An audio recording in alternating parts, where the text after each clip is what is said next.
So the Constitution tried to basically develop a framework where local governments and central government could coexist. And it's a balancing act. It's sometimes difficult. Supremacy law is something we're going to be talking about a little bit, which really gives the central government some authority over the states. But some of the things that the states can do that they're specifically defined by the states, prior to 1913, they would elect U.S. senators.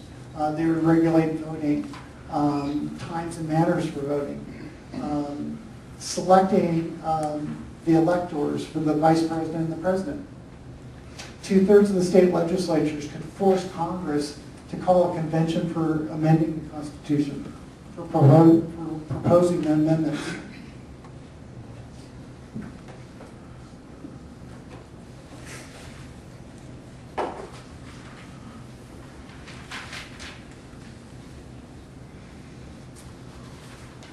Citizens in the Anglo-American tradition were not allowed to sue their governments, and that continued with the Constitution. The 11th Amendment is kind of interesting because there was a debate between two states, and actually this amendment was ratified to deal with that one Supreme Court ruling.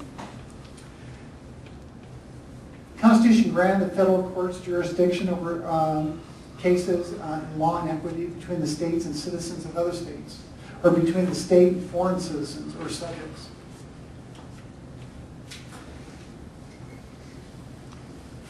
The 11th Amendment was kind of interesting, and again, the Supreme Court made a ruling that South Carolina could sue the state of Georgia, which then violated Georgia's state sovereignty. From that, the 11th Amendment was proposed and it was ratified in 1 year, which, with the slow communication of the time, that was pretty amazing. It was ratified as quickly as it was. When you're talking about going from the Articles to the Constitution, military issues are a big problem. And at the time, right after a Revolutionary War, most states had their own militias, and sometimes counties had their own militias. So how do you deal with military matters? So, for example, during peacetime, states could go ahead and have control over their own militias. They could appoint officers. But the Constitution then says that the militias must be trained based upon federal guidelines. And then during times of emergency, the states could actually declare war on, let's say, an invading force. But at any other time, the federal government could take over militias and could also restrain the states from actually declaring war over an invading party. When you think about some of these things we're talking about, they're nuts and bolts issues associated with how do you form a nation? How do you regulate authority between individual states and the central government?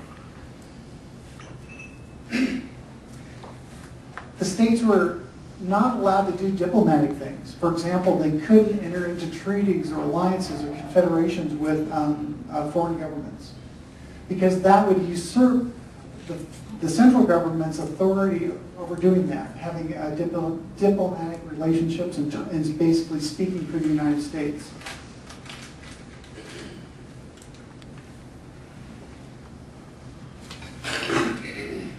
The Constitution limits the jurisdiction over commerce. For example, the states, I think with the Articles, they could control commerce, they could embargo commerce, they could have fees associated with tonnage when ships come into ports. So the Constitution tried to deal with some of those issues. And pretty much when you're talking about commerce, the states could stop commerce from coming into their states if there were, for example, moral issues. It could also embargo or charge fees associated with inspecting goods coming in to make sure the goods were safe or up to snuff. The states in the Constitution were not allowed to coin paper or metallic currency of any kind, or issue bills of credit. And a bill of credit is basically, it's kind of like an IOU. I'll give you this in place of actually giving you money. In California, at times, IOUs.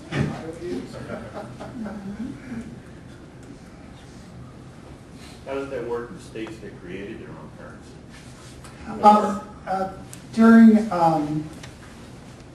I think they all had to stop doing it basically after the Constitution. There's some today. There's some today that are back east. Gold and silver.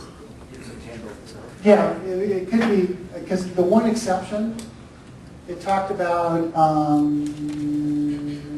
except gold or silver coin.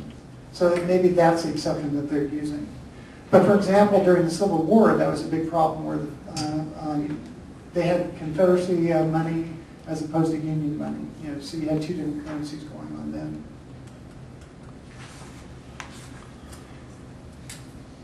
There's limitations in the Constitution when you're talking about, for example, like federal installations on state property. In other words, a state can't hold a federal installation hostage, if you will. The state has to have the full faith and credit when it's talking about public acts between states and between the states and the federal government. Also, they had to respect other states' extradition orders. They could enter into compacts, but oftentimes there are clauses within a particular authority given to a state where they might have to get congressional approval.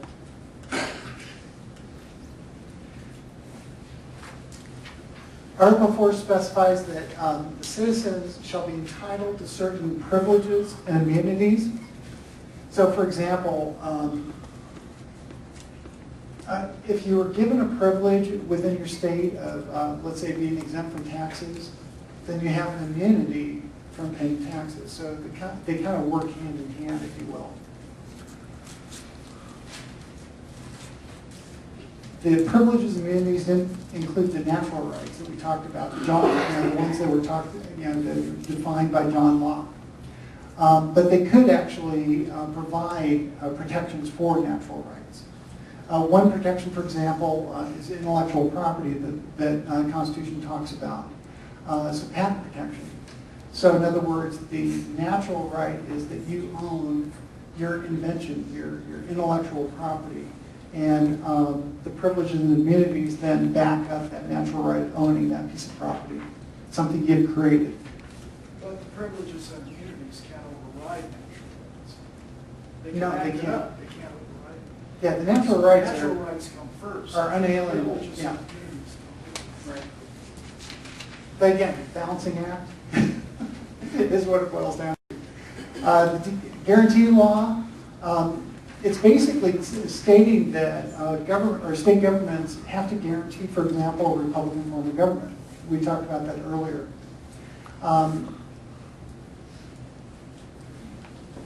Or the federal government's going to step in if, for example, they move towards a monarchy or immune from citizen control. So in other words, the government just becomes socialistic within a state government. Then the federal government can step in.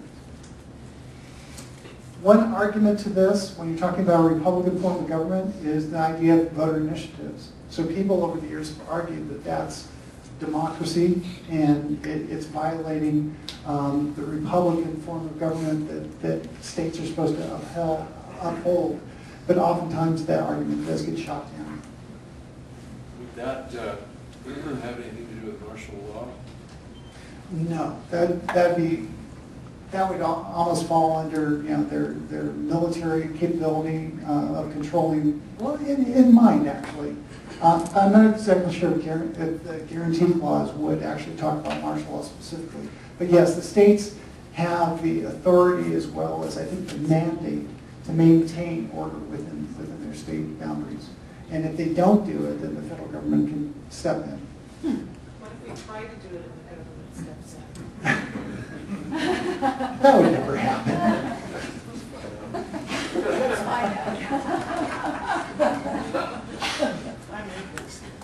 I thought this was kind of interesting. I think this whole notion of bills of attainder goes way back in history, probably goes back to the 1500s, maybe even earlier. It was oftentimes dealt with or used when somebody was committed or charged with committing treason. And it was like turning them into a subhuman, taking away all their natural rights, if you will. They talk about forfeiture of all your lands, sense of death, corruption of blood. Corruption of blood is kind of interesting because it's taking away not only all your property, but not even allowing you to give that property away to your heirs or to your spouse. So this was a ban that the Constitution places on states, that they can't do that. Oftentimes treason is still dealt with very severely. Oftentimes it can be a death penalty, of course, but it can't include some of these earlier provisions like corruption of blood. I love saying ex post facto. Basically, in a nutshell, you can't pass laws retroactively. In other words, if you do something today that's legal, Congress can't, or the states tomorrow can't say that activity is illegal now, so we're going to go back in time, we're going to go ahead and convict you of it. Even the though, IRS can do that. yeah. Yeah. And this is actually our last one, the Supremacy Clause. Supremacy Clause is a hierarchy. And it's the notion of, how do courts deal with enactments of law? And so the order of the hierarchy, the supremacy, if you will, first the Constitution. That's the highest law in the land. Then duly enacted federal law, with the caveat in pursuance of the Constitution. So in other words, unconstitutional law doesn't fall under that. Then treaties. So in other words, the central government has a vested interest in maintaining treaties that they've established with other nations especially. Then state constitutions, then finally state laws. So that's kind of the pecking order. So if the state then comes along with a law and decides that they're going to control their borders, supremacy law, the federal government can come in and say, no, that's our job that we can ignore. We won't do it. So anyway, that's how supremacy works. Federal actions that are actually not laws don't even apply. So if the federal government does something and they do it without law, it doesn't apply as far as being a supremacy. And that's it.